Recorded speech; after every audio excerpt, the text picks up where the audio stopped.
सानम को गे जोहार। तो तेहना क्वेश्चन दो मिटांग बिटी गिद्रे कुली कदिन तहन और ईमेल आईडी कोई लीदिन तहन तो ईमेल आईडी एमादे तहन और ओनारे डिटेल्स आजा प्रॉब्लम में लई के तो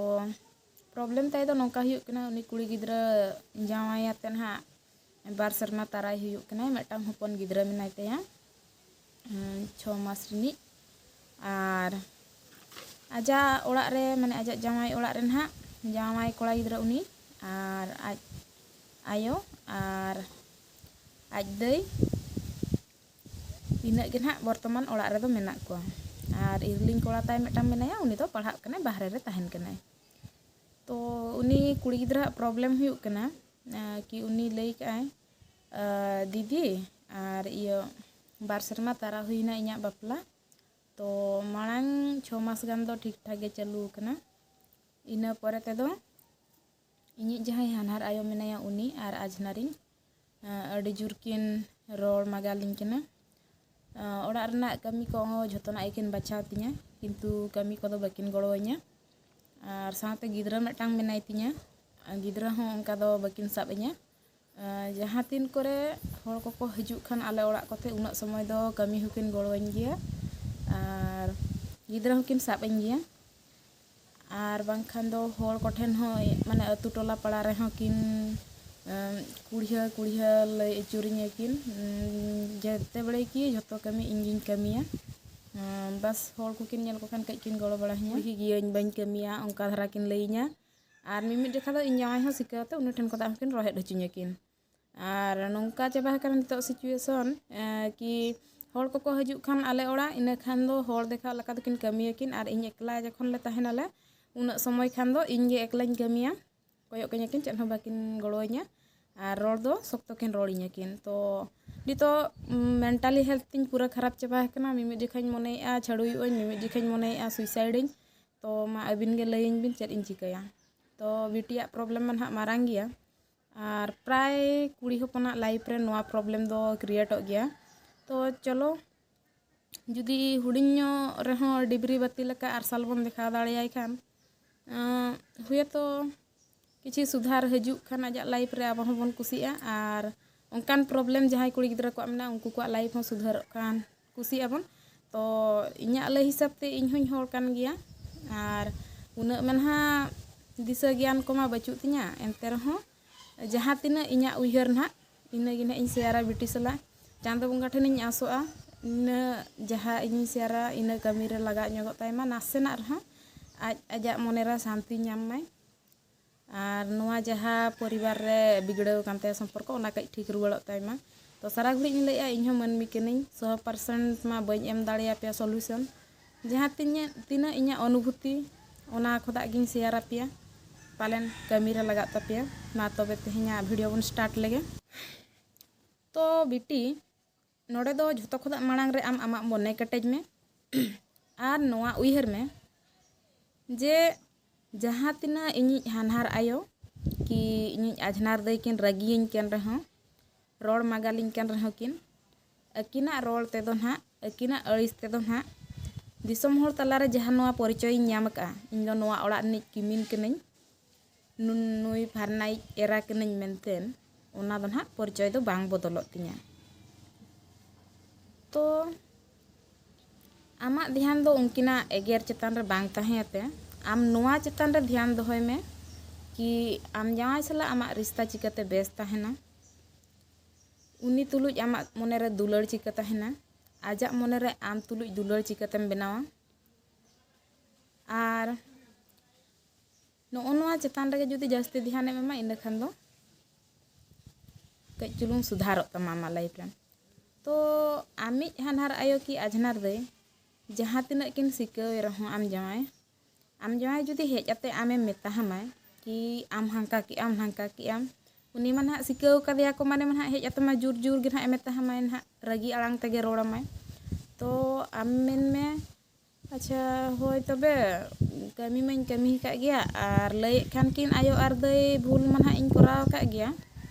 पतियो कान गिन और मांग ते दो नोका बन भूला और सुधार गिन हा नोआ रे बई बई तिन सुधार गया ना हुई तो हुई को भूल कई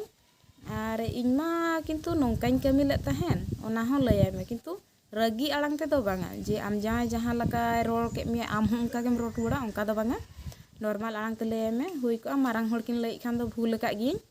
मेनखान इनमा नौका मतो बाñ कराव ले थान नौका इन माñ कराव ले हेसे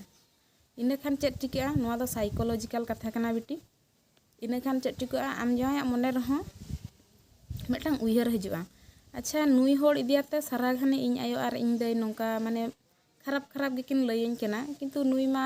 जहां तीन गे बेस गे लय किन इदियाते तो खान दो कोई दो खराब हुई को आज हो कय उयहर अचुरुआ तो झोतो खदा मारांग कथा कना रगी कय कंट्रोल तम में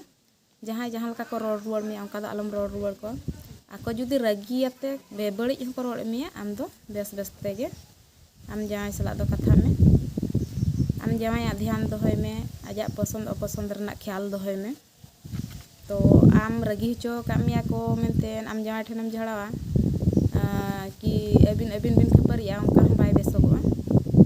आर बिटिया लय हिसाब ते आजरिन आजनार दई आर नहा हानहार आयो चेत हो उनका कमी किन बकिन गड़ोया दुड़ु बड़ाते किन कोटा किन आर खजे खाली आया भूल किन पॉइंट आउटा तो ओना मा हुयुग गया चेदा से मिद हर जदी खाली दुड़ुब खान आजा दिमाग रे चेत चलुआ उनी दो होड़ा गलती को के पांजा बड़ायाय इना करते रहा आजा माइंड एनगेज दोहया से बांगा तो उनकिन खाली दुड़ुब आते आमा भूल किन नेले रहा बिटी आम एनगेज तहन में आमा माइंड सब बड़े बिजी रे दोहया इना खान दो अकिना रोड आमा माइंड रे उनंग माने जहां बाको लेया से मेटांग ओड़ा बनाव के लका सारा घुड़ी ओना गे चुरुआ दिमाग रे हे उनी उनका मिता दिया तो आम आमा बिजी रेम तहन खान दो ओना कथा उयहर लगिन समय बाम न्यामा आर सबु बड़े उयहर दोहो का में कि उनकिन दो उनका चेत हो उनकिन सला आमा दुश्मनी बचुना तो उनकिन होड़ा रेन मेंबर कान गिए किन रोड होड़ दो रोड हचो किन में जेहेतु खाली किन दुड़ुब कना इना रह किन कमी बड़ाए किन आम दो जहां तिना एम दाड़ेया बेस्ते गे रोड किन में हो ओना एटा कथा कना कि मेटांग सीमा तहना झोतो जिनिस रेना ओना जुदी किन पारम के खान दो ओना दो रोड रुवाड़ मा हुयुग गया एंते रहो जुदी ओना कटिज कटिज कथा को दो आम देखाय गिडी का में आर जुदी जहाना जास्ती किन रोड में किन झोतो खोदा मने शांति लेकिन गिदरा मेना गेतमा उनी सला टाइम स्पेंड में आम सबु बड़े उनिया भविष्यत कथा गे उयहर में आर होड़ मा उनकिन मनहा रोड कमी तकिन रोड गिया किन ओना मा बाबो बदल दाड़ेया से बाबो बदल दाड़े किना होड़ा मानसिक स्थिति में बाबो बदल दाड़े तो आमा मानसिक स्थिति के सदृढ़ होय में होड़ा कथा सहाव दाड़े लकान दाड़े दोहय में मने रे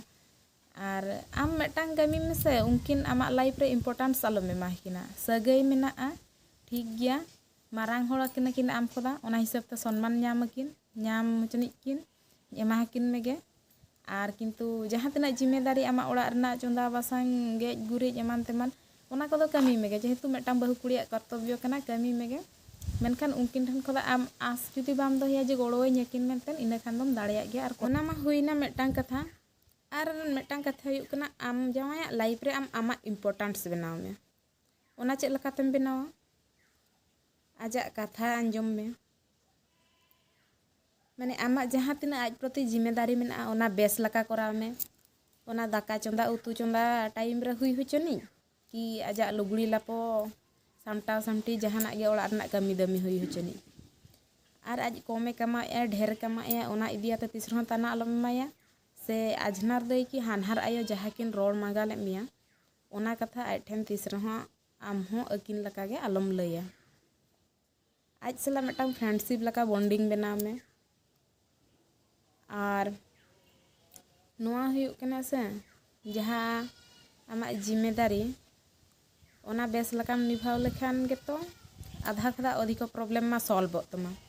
आर ओना साथे आमी हस्बैंड दो ओड़ा रे हुई हिचनी कि बाहर रे हुई हिचनी कटिज चुलुंग जास्ती सम्मान एमाय में कटिज चुलुंग जास्ती वैल्यू एमाय में जेमन जहां आजा ईगो ताय ओना सैटिस्फाई तहन मा बांगा इन बहु इया कथाय मनाव बता गया इया कथाय अंजम गया बाय एरड़ गिडिया तो नोआ हुयुग कना मेन कथा आर जुदी आम हो अकिन लका गे आम हम रोड दाड़ामाया जहां सन खदा हजु आय लांगा हड़मो माने मने जीवी कई चुलुंग शांति बाय नामा ओड़ाग रे बोलो साव तरा गे अकिन हकिन लई दारामया आम हो आमा कम्प्लेन लई दारामया उनी चला खाने ओकाते चलाए शांति ओकारे नामे उनी मा गोटा पासा तेगे प्रेशर माय नामे आम हो प्रेशर माय कना अकिन हो प्रेशर किने माय कना बेचारा उनी कोड़ा गिद्रे चेदे चिकाया ओकोय पास्टा आयो इजे बेना से एरा इजे बेना मुचे रे उनी pressure नोंका फिलाते new Koge bull Koge ओना कोगे खोजाय तो अने में लैया मिया कटी चुलुंग धैर्य गे कुड़ी हपना संसार दो तोल दोहया बेस रेबन दोहो दाड़ेया संसार तो आम हो इनागे कमी में आर मिटांग कथा जहां लैया बिटी टोला पड़ा रेकिन लई बड़ाय मिया तो जहां जुदी टोला पड़ा रेकिन लई बड़ाय मिया ठीक गया लई में किन लई का में गया बड़ी हुकिन दोसे में गया तो टोला पड़ा होड़ जुदी को मेता मा तो मेन दो मेता को में होय पालन गलती दुñ गलती का गया बखान दो चेदा किन लई किया आर इन्ना नोंकाñ कमी ले तहन आर दिनम हिलो नोवा नोवा को में कमिया सेता बेर आते नोवाñ नोंकाया हुई को आकारे मिद बार दुñ भूल का गया तो ना निया परे दो ना इन नेला ओना हुई सुधराव इन चेष्टाया आर बाय बाय ते कमी माबन चेदोआ आदो चेदो कान गे इन हुñ कमी कान गया नोय सेता रे बेरे आते जो झाड़ेआ इना परे चंदा बासांगेआ चेद चेदम कमी आम पूरा डिटेल्स ते लई में किंतु रगिया ते दो बांगा बस आम हो लई में हुई को गलती दुñ गलती का गया चेदो कान गे तो हां आदो चेदम चिका गोदा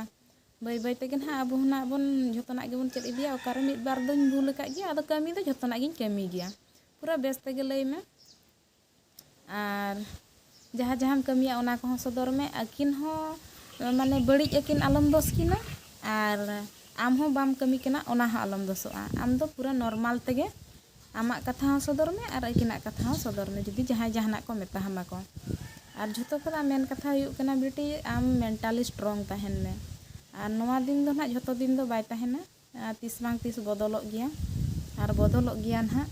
आर जुदी आम ओलक पढ़ाव गिद्रा कान खानेम आमा फ्यूचर बनाव लगिन हो ट्राई में माने जुदी इनके क्वालिफिकेशन को मेना गेताम खान दो ना निदे निदे जनरल नॉलेज बही को आर अड़ी प्रकार नोंका कॉम्पिटिटिव एग्जाम बखरा बही को मेना ओना को हो पढ़ाव बड़ा में मिद घड़ी दो आर जते बड़ेम कमिया उन समय ओना को जहां पढ़ाव का निदे जनरल नॉलेज रना धरा जो इन तेहन 9 गोटांग क्वेश्चन अटेंड किया 9 गोटांग क्वेश्चन कराव की निदे आर सेता दो कमी तुलुज दो ओना आबो डेली बन कमी कना माने ओना तो बन बड़ा गया चेद कमी कना चेद बन कमी कना चेद लका कमी हुआ माइंड रे पूरा सेट उतर कान ताबना माने तू कोढ़ाम चंदा के प्रसुन में दुला ओना दो लई हम भाई माइंड आज तेगे ती मेताया नवा नवा करा में तो आबो माइंड उन समय खाली बांग दो होते जहां निदे बन पढ़ा को ओना बन रिवाइज में इना खान दो जहां को एगेर का बना को रोहेद का बना को ओना दो बांग उहिरते आबो जुदी ओना पाठो को रहे बन उहिरा से आबो कमी रे लगा पर्सनली इन ओना दुñ कमिया माने जहां निदे जुदी मेटांग बारिया रह क्वेश्चन इन पढ़ा को जहां गे ना आदो कमी ऑक्तो रे दो इन इना कुñ रिवाइजा आर बांखान दो मोबाइल जस्ती यूजा इन दो कमी समय जेतु यूज गे सरी कथा लैया इन मोबाइल इन यूज गया ओना कदा जहाना इनफॉरमेशन को नॉलेज को न्यूज को ओना कुñ अंजम गया तो ओना खान चेद चिका बाहर दुनिया बारे किछि ना किछि नॉलेज बन कैरिया आर जहां हा को रोड मागाले बना एमाने को आबो ओना एमाने बना को ओना कज बन हिड़िया तो आम जहां सुइसाइड कथाम लैया कि छड़ुयो कथाम लैया ओना बगियाते आम आमा कैरियर बनाव लगिन ट्राई में झोतोना संभव गया जुदी आमेम चाहावा बाको लैया से लसद खोदा हो उपल बाहा दो फुटो गया ओंकान कथा कना आर ओना लसद खन गे आम दो उपल चेद लका फुटो ओना चेष्टाय में आम लगिन बांग रहा आमरेन गिद्रा लगिन उइहर में तो आसाय इन अड़ियान कुड़ी गिद्रा कई चुलुंग निया कथा पे उइहरा आर नोआ वीडियो दो नोडे गेबन मुचादिया इन हतन हा जस्ती बॉयस रनिज में बांग कना आर जहां तिना इना उइहर दाड़े तिन उइहर आतिगिन लई किया जहाना जुदी बेबड़ी इन लई का ओना हो फिल्टर ताबन पे आपिया नॉलेज हिसाब से आपिया पॉइंट ऑफ व्यू हिसाब से तो मा तबे तेहना वीडियो दो नोडे गे आर मुचादे ताबनी।